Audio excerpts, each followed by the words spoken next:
안녕하세요. 박성윤입니다.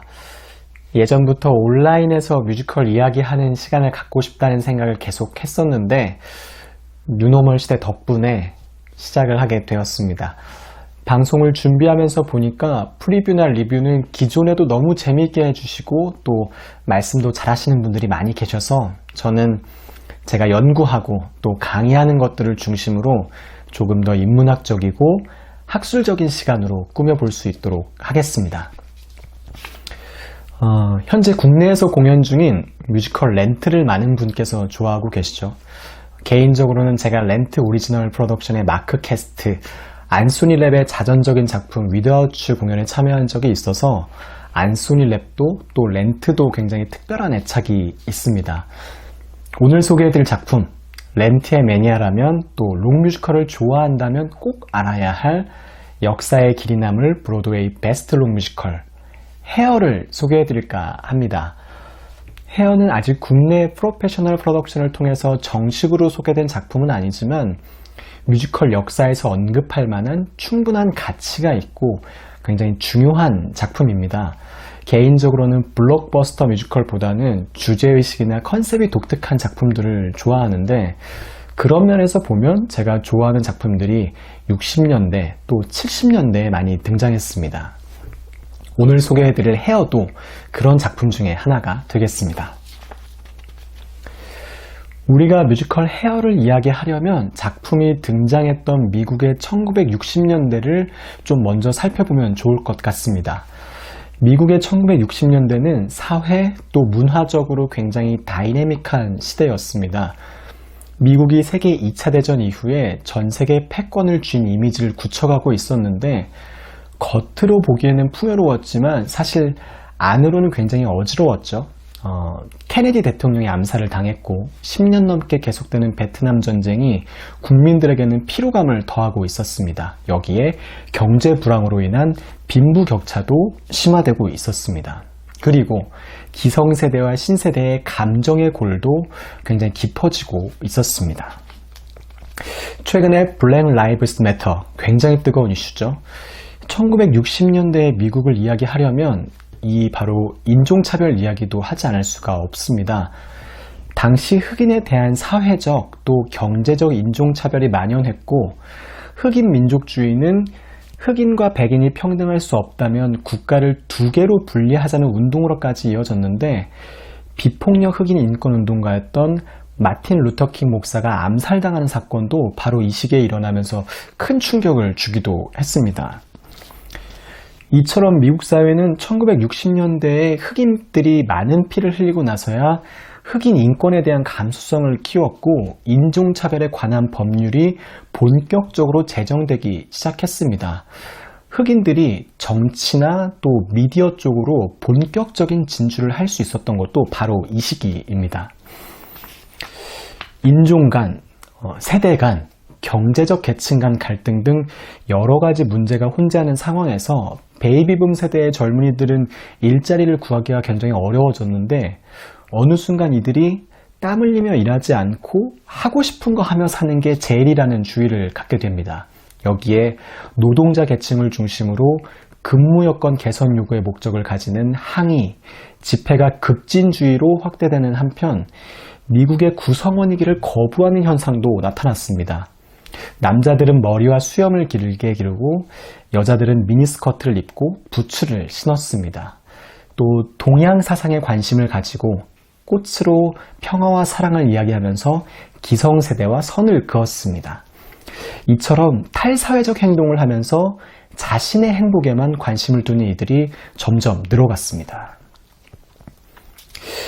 1960년대는 미국의 대중음악사에서도 굉장히 중요한 시기인데요. 젊은 세대의 눈과 귀가 소울로 대표되는 블루스, 또 재즈 같은 흑인 음악에서 비틀즈, 롤링스톤즈로 대표되는 브리티시 인베이전, 그리고 지미 핸드릭스, 엘비스 프레슬리 같은 로큰롤 스타일의 음악으로 넘어가는 시기였습니다. 이렇게 점차 주류에서 밀려난 흑인 음악은 조금씩 변화를 추구했고 디트로이트에서 심기일전하면서 스티비 원더, 잭슨 5 같은 뮤지션을 탄생시켰습니다. 이 이야기를 다룬 뮤지컬도 있는데요. 바로 모타운입니다. 이 작품도 아직 국내에는 소개가 안 되었는데 제가 메모해 두었다가 다음에 꼭 좀 더 깊게 소개해 드릴 수 있도록 하겠습니다. 이렇게 1960년대부터 미국의 대중음악은 백인 중심으로 흘러가기 시작했습니다. 1960년대 브로드웨이를 한번 들여다볼까요? 1960년대 브로드웨이는 해머스타인 2세의 사망을 시작으로 황금기를 이끌었던 거장들이 사망 또는 이제 줄줄이 은퇴를 했는데 TV 산업이 모든 것을 빨아들이기 시작하면서 뮤지컬을 포함해서 콘텐츠 분야에 큰 변화가 시작이 되었고 또 여기에 공존하는 방법에 대해서 고민을 하던 시기였습니다. 이런 상황에서 포스트 황금기에 충분히 준비가 되어 있는가에 대한 질문에는 사실 물음표가 떠 있었던 상황이죠. 통상적으로는 제롬 컨의 마지막 브로드웨이 작품 스테디셀러인 지붕 위의 바이올린을 황금기의 종점으로 보는 경향이 있는데요. 하지만 사실은 지붕 위의 바이올린 이후에도 좋은 작품들은 정말 많이 나왔습니다.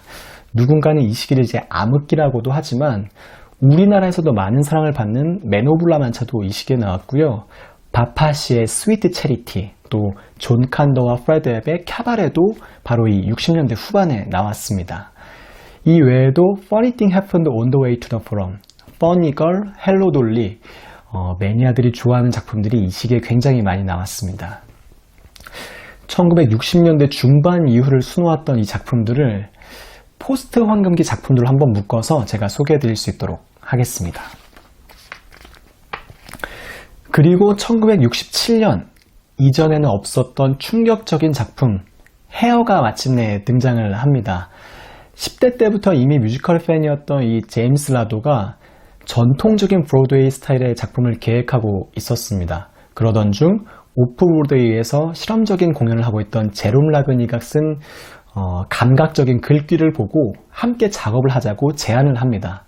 둘은 만나게 되었고 당시 이스트 빌리지를 활보하고 있던 히피들을 보면서 베트남 전쟁을 겪으면서도 마약 또 어떤 성적 쾌락을 통해서 자유를 찾는 젊은이들의 이야기를 공연으로 만들겠다, 무대에 올리겠다 이렇게 마음을 먹었습니다. 한 명은 정통, 한 명은 실험, 이렇게 굉장히 서로 다른 둘의 스타일은 오히려 이 작품의 생명력을 불어넣는 시너지를 발휘했다는 평가를 받았습니다. 그리고 여기에 작곡가 겔트 맥더모트가 그 시절 히피들이 좋아했던 사이키델릭 록, 또 펑키한 스타일의 음악으로 대본에 생명력을 불어넣으면서 브로드웨이에 이전에는 없었던 스타일의 뮤지컬이 만들어졌습니다. 그리고 프로그래머 겸 프로듀서인 조 팝이 자신이 설립했던 퍼블릭 시어터의 개관작으로 바로 이 헤어를 선택하면서 프로젝트가 궤도에 올랐습니다. 퍼블릭 시어터는 이제 뉴욕에 있는 비영리 극장인데요. 셰익스피어 작품을 여름철마다 야외에서 무료로 공연을 해서 셰익스피어 매니아들이 굉장히 좋아하고 또 헤어 외에도 펀홈, 얼마 전에 국내에서도 또 시작을 한 작품이죠. 펀홈, 그리고 최근에 해밀턴 등 퍼블릭 시어터에서 개발하면 믿고 볼 수 있다는 브랜드를 가지고 있는데 그 브랜드의 시작에 바로 뮤지컬 헤어가 있다 이렇게 말씀을 드릴 수 있습니다. 헤어의 퍼블릭 시어터 공연은 큰 이슈가 되고 또 인기를 끌면서 관객들 사이에서는 입소문이 났습니다. 하지만 보수적인 평론가들은 록 음악을 좋아하는 젊은 세대에게 한정된 일시적 인기이다 이렇게 다소 폄훼를 했는데요. 물론 오로지 돈 버는 것에 목적이 있는 브로드웨이 진출이 쉽지 않은 건 사실이었습니다. 하지만 이때 펜 끝 또 말 한마디의 공연의 흥행을 좌우하는 뉴욕타임즈의 수석 비평가였던 클라이브 번즈가 호평을 내놓으면서 반전을 이루어냈습니다. 이후에 창작자들은 작품을 수정 보완했고 여기에 프로듀서 마이클 버틀러 또 연출 톰 오건이 합류를 했습니다. 후에 지저스 크라이스트 슈퍼스타의 연출이기도 한 이 톰 오건이 즉흥 연기를 결합한 굉장히 독특한 스타일의 무대 연출을 만들어내면서 완성도를 더했고 결국 오프 브로드웨이 공연 이듬해였던 1968년 브로드웨이 진출해서 4년간 공연이 됐습니다. 헤어의 초연은 보수적이었던 이제 브로드웨이에 큰 충격을 안겼습니다. 펑크와 록 음악으로 히피 문화를 대변했다는 것 외에도 누드를 통해서 인종 간의 벽을 허물고 화합을 도모하며 이전의 보수적인 세대와 선을 긋는 사이다 같은 또 굉장히 시원한 그런 작품이 되었습니다. 대중적으로 성공을 거둔 것 외에도 작품을 뚫고 나가서 실제 사회의 메시지를 전달하고 또 영향력을 행사한 작품이라는 굉장히 영광스러운 평가를 받기도 했습니다. 물론 당시의 약물 복용에 대해서 너무 상세히 다루고 또 성조기를 훼손하기도 하고 출연진들이 누드로 등장하는 이 작품을 부정적으로 바라보는 이들이 시위, 고소, 또 그 밖에도 여러 가지 사건, 사고 등 논란도 굉장히 많았지만 뮤지컬 헤어는 오히려 아메리칸 트라이벌, 그러니까 부족이라는 말을 써서 인종 화합을 전면에 내세우고 있는 작품입니다. 겉으로 보이는 이미지를 초월하는 작품, 또 초월하는 메시지를 가지고 있는 작품이다, 이렇게 생각을 할 수 있겠습니다. 초연한 지 50년이 지났지만 평화와 환경 또 정치를 이야기하면서 대중들이 진정으로 원하는 것은 무엇인가 라고 이제 작품이 외치고 있는데요. 지금의 미국 사회 또 미국뿐만 아니라 전 세계에 굉장히 뼈 때리는 메시지를 전하고 있다고 할 수 있습니다. 이후에 이제 브로드웨이와 웨스트엔드에서 여러 차례 리바이벌이 되었고 1969년 토니 어워즈에서는 1776에 밀리면서 베스트 뮤지컬 상을 타지는 못했지만 그 인기를 바탕으로 1979년에는 영화로도 발표가 되었습니다. 2000년대에도 공연이 됐었는데요. 2009년 프로덕션은 시대를 관통하고 인종을 통합한 작품이라는 평가를 받았습니다. 베스트 리바이벌 상을 수상하는 한편 이 노래들이 앨범을 뚫고 나와서 공연을 뚫고 나와서 빌보드 탑 캐스트 앨범 1위에 오르는 기염을 토하기도 했습니다. 저는 헤어를 이제 뉴욕에서 2009년 프로덕션으로 봤었는데 헤어도 굉장히 재미있고 대단한 작품이었지만 그때 흥행 경쟁을 했던 작품들이 정말 쟁쟁했거든요. 빌리 엘리어트, 또 넥스트 투 노멀, 이 작품들이 베스트 뮤지컬 상을 두고 경합을 했었고 리바이벌 상을 두고 헤어가 웨스트 사이드 스토리랑 이 경합을 했던 그런 기억이 납니다. 네. 사실 최근 몇 년은 그 브로드웨이가 어떤 소강 상태이다 보니까 생각해보면 그때가 참 대단했던 시즌이나 그런 기억이 나는 것 같습니다.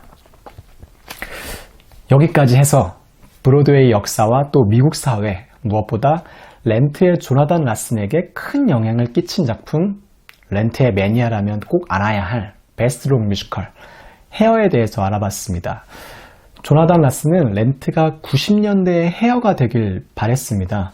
헤어라는 작품이 가지고 있는 공동체적 메시지를 렌트에 담아내고 싶어 했고 그것은 드라마로 또 음악으로 나타나면서 큰 감동을 주었습니다. 그의 바람대로 브로드웨이 평론가 중 한 명인 이제 린다 위너는 렌트는 헤어의 뒤를 잇는 획기적인 록 뮤지컬이다 라는 굉장히 멋진 평을 내기도 했습니다.